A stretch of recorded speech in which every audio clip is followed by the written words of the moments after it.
Okay, everybody. You should have completed section 411 homework last night in the book. We'll check it in on Monday. We're going to go through another section of notes for 411 just because it's new and it's not quadratics, which we've been doing for the whole year. Okay, so hopefully you're picking up on the vocab a little bit more after this lesson. All right, so you're given this table where we're talking about these people: Adrian, Ben, Kathy, Derek, Evan, and Frank, and the places that they like to eat for lunch: Chipotle, Wendy's, Panera, Jimmy John's, and Teddy's. And I definitely made a mistake when I made this, so can you do me a favor and add in this check mark that's pink for Wendy's? And then we'll go through. Okay, you're going to have to change some of these too, I'm sorry. Can you guys cross off Teddy's and change it to Evan? And then over here, where it says Evan and Kathy, cross it off so it's Frank, Adrian, and Ben instead. Okay, so describe the event Adrian and Frank. So I'll highlight it for you guys. So we're describing the event Adrian and Frank. Okay, so you can see that these two people, they have a couple overlap, but the only thing that I can say that covers only those two people are that Adrian and Frank like Chipotle or Wendy's. I can't say anything about Panera because that would also include Evan. All right. Let's see. So I'm going to say, and I'm going to abbreviate, I'm going to say C or W. Okay. Next, I have Kathy and Derek. So that would be here and here. Kathy and, oops, that's weird. Okay. So Kathy and Derek, the only thing that they have, well, we can say that they both like Jimmy John's and they both like Teddy's. So we can say Jimmy John's and Teddy's. If I say and, then I know that I'm not including Evan.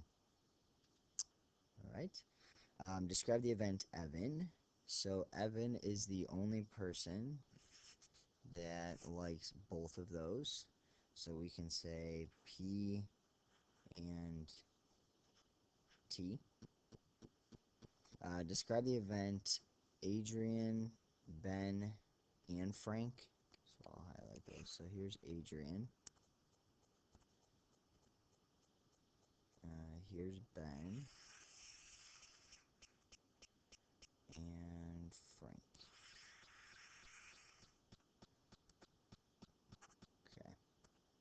Okay. Okay, so for these three, I can see that all three of these do not like Teddy's. There's nothing here, here, or here, and the other three all like Teddy's. So I can say not Teddy's. Alright? Okay. The jerseys of a basketball team are listed below. So you have 75, 25, 12, 9, 6, 14, and 11. Sorry, this was from an old problem. It should say one of the jerseys is chosen at random. Consider the following events. So you have event M and you have event S. M is that the chosen jersey is a multiple of 3, whereas S is that the digits sum to be odd. So it doesn't matter which one's which. I'm just going to make this one my event M and this one my event S, which means then this is my event M and S.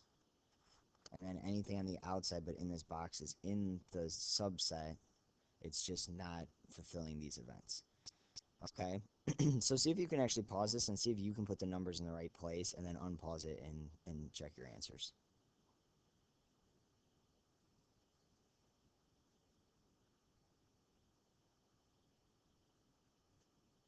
Okay, so like I said yesterday, I always try to find the middle part first so I don't have to move stuff around. That way I don't put something in M and then realize that it was actually M and S. So I'm going to look for, so I'm going to actually go through and I'm going to underline anything, or I'm going to circle anything that's a multiple of 3. So I know this is a multiple of 3. I know this is a multiple of 3. This is a multiple of 3, multiple of 3. So I know that those go in the M circle. But then if I look at the chosen jersey has a digit digits that sum to be odd. I'm going to put that in a different color and I'm going to underline them. So sum to be odd. So this is 12, this is 7, this is 3. Those digits sum to be odd because there's only one, so just 9. Um, 6 is even, 1 plus 4 is 5, and 1 plus 1 is 2. Okay? So anything that I've both circled and underlined, I'm going to put in the middle, so there's 2 of them. So 12 and 9. And then I can see that the circled ones, which is 75 and 6, go in here. The ones that I just underlined, which are 25 and 14, go in here. And that leaves just my 11 that's on the outside. And that's 1, 2, 3, 4, 5, 6, 7 numbers, and that's how many numbers I have. Okay? And now I'm going to use this Venn diagram to describe these events. Okay, so describe the event M. Remember that the event M is anything that falls in this circle, not just the 75 and 6. In this case, it's the 75, 6, 12, and 9. The order, you don't need to put it in least to greatest. I'm going to. But 6, 9, 12, and 75, and brackets around it.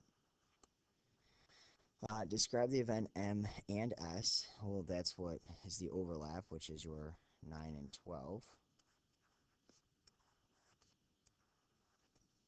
Describe the event M and not M and S. So again, I always try to go through this and I try to find what the M and S is. So in this case, the M and S is talking about this right here. And if you're saying not that, it's everything that is not the 12 and the 9. So that means everything that's on the outside of that. So the 75 and 6, the 25, 14, and then the 11 that's on the outside. So all of those numbers. It's usually easier to find out what the M and S is, or M or S, and then go back and say you want everything that's not those numbers. Okay? All right, flip to the back.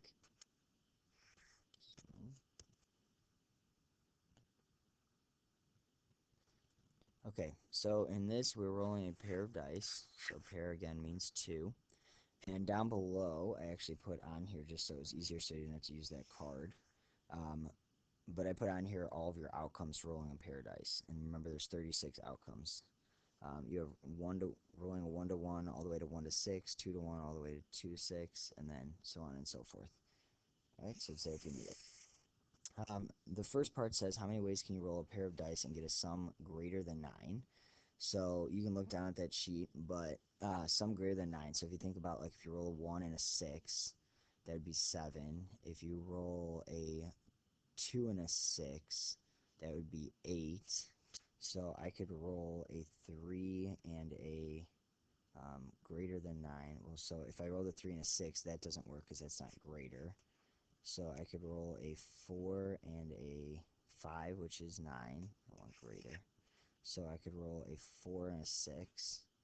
I could roll a 5 and a 5. I could roll a 5 and a 6. I could roll a 6 and a 4, a 6 and a 5, or a 6 and a 6. And you can look at your list if you need to, but you need to list them out. So that's 1, 2, 3, 4, 5. So how many ways? 6 ways. B. How many ways can you roll a pair of dice and get a difference that is even? Alright, so difference is a little bit harder because I don't have that in here. But I'm going to circle it on here. So difference that is even. So 1 minus 1 is 0. That's not even. 1 minus 2. And you can just do the absolute value of these. So 1 minus 2 is negative 1, but the absolute value of that's 1. You can switch the numbers. This is going to give me an even 2. This is going to give me an even 4. 2 minus 2 is 0. So this is 0, but 0 is neither even or odd, so I skip it. This gives me 2. This gives me 4. This gives me 2. This gives me 0, but again, not even or odd. This gives me 2. 3, this gives me 2, this gives me 0, 1, this gives me 2, 4, 2, this is 0, 5, this is 4, this is 2. Okay, so if you guys, you don't need to list all those, that's a lot. We'll list them when there's less. So that's 1, 2, 3, 4, 5, 6, 7, 8, 9, 10, 11, 12. Yeah, I don't need you to list out 12 things. So we'll say 12 ways. Okay? Alright, how many ways can you roll a pair of dice and get a product that is greater than or equal to 20? So product that is greater than or equal to 20.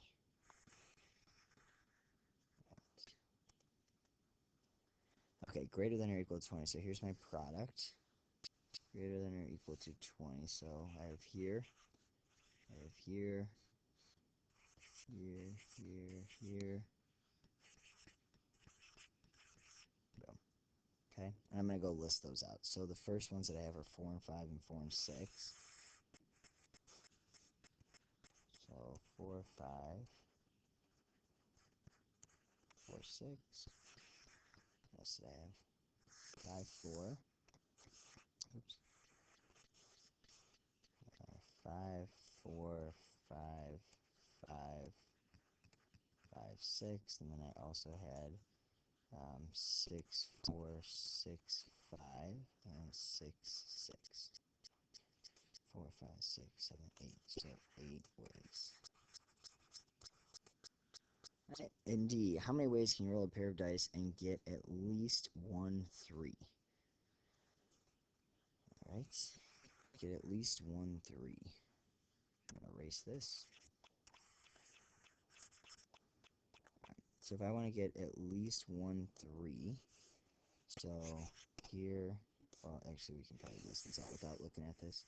So in order to get at least 1 3, I'd have a 1 and a 3, I'd have a 2 and a 3, I could have a 3 and a 3, I could have a 4 and a 3, a 5 and a 3, or a 6 and a 3. Okay, and then we can't forget actually all the 3s. So I could also have from the 3 and the 3, I could also have a 3 and a 1, a 3 and a 2. There's my 3, 3. I could have a 3 and a 4, a 3 and a 5, and a 3 and a 6. So that's 1, 2, 3, 4, 5, 6, 7, 8, 9, 10, 11. So 11. Okay. Alright, E. How many ways can you roll a pair of dice and get a product that is odd? So product that is odd.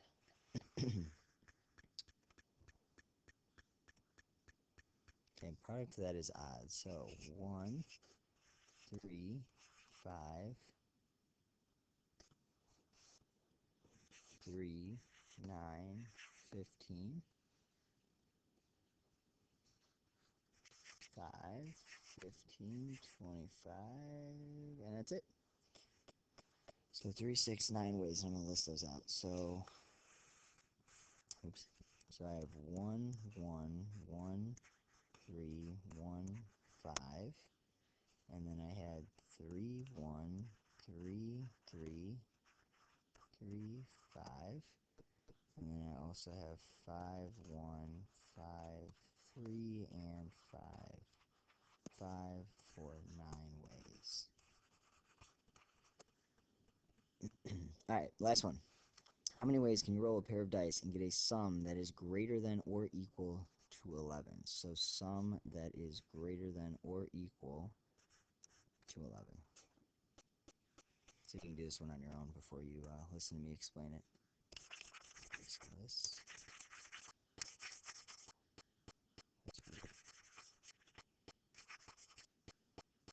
Okay, sum that is greater than or equal to 11. Let's get some of those in here.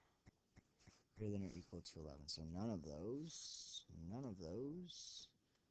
11, 11, and 12. Wow, 3. Okay.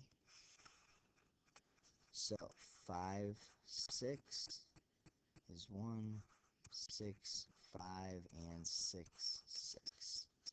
So 3 ways. And as you guys get better with this, you may only need to like quickly glance at this sheet that we gave you, or you might actually be able to just start thinking through like your combinations.